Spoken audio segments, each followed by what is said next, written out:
আসসালামু আলাইকুম রহমতুল্লাহি ওবরাকাতুহু। সম্মানিত দর্শকবৃন্দু, আপনারা জানেন যে মহরম মাস চলছে। তো মহরম মাসে দুটো সিয়াম রাখতে হয়। তো মহরম মাসের 10 তারিখে একটি সিয়াম পালন করতে হয়। এর ফলে আল্লাহ রাসূল সাল্লাল্লাহু আলাইহি সাল্লাম বলেছেন যে বিগত 1 বছরের গুনাহগুলি ক্ষমা করা হয়। ইয়াউমে আশুরার যে সিয়াম, সে সিয়াম পালন করলে বিগত 1 বছরের গুনাহ আল্লাহ রাব্বুল আলামিন বান্দার গুনাহ খাতা থেকে মাফ করে দেন। তো এই আশুরার সিয়ামের অনেক গুরুত্ব রয়েছে, অনেক মহত্ব রয়েছে।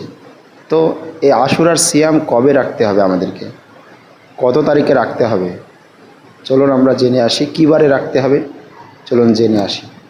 আজকে হলো আপনার 24 তারিখ, ইংরেজি 24শে জুন 2026।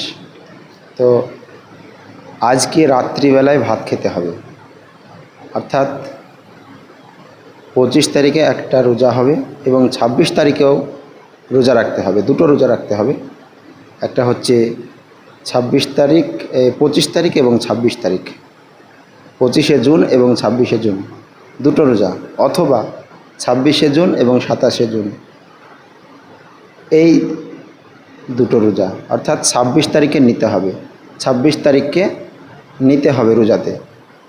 অতএব দুটো রোজা রাখবেন, 26 তারিখে একটা আর 27 তারিখে একটা, অথবা 25 তারিখে একটা এবং 26 তারিখে একটা।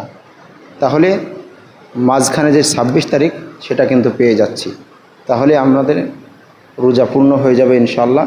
আল্লাহ রাব্বুল আলামিন আমাদেরকে এই রোজার মহত্ব, রোজার গুরুত্ব জানার তৌফিক দান করুন এবং রোজার গুরুত্ব জানার পরে পরে আমাদেরকে এই রোজার আমল করার তৌফিক দান করুন। আমরা যেন প্রত্যেকে এই আশুরার সিয়াম আদায় করতে পারি, সিয়াম পালন করতে পারি এবং আমাদের গুনাহ খাতা থেকে 1 বছরের গুনাহ খাতা যেন আমরা মিটিয়ে নিতে পারি। এ বলে আমি সংক্ষিপ্ত আমার আলোচনা ইতি করলাম।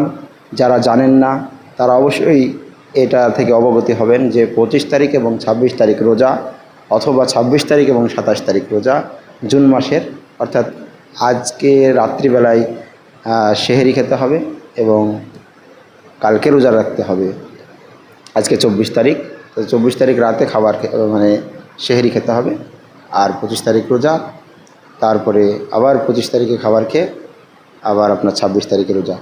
তো 26 তারিখে আপনারা নেবেন, 26 তারিখে নিয়ে দুটো রোজা রাখবেন, হয় 26-27, না হলে 25-26। তো আল্লাহ আমাদেরকে এই রোজা রাখার তৌফিক দান করুন, আমিন। আসসালামু আলাইকুম ওয়া রাহমাতুল্লাহ।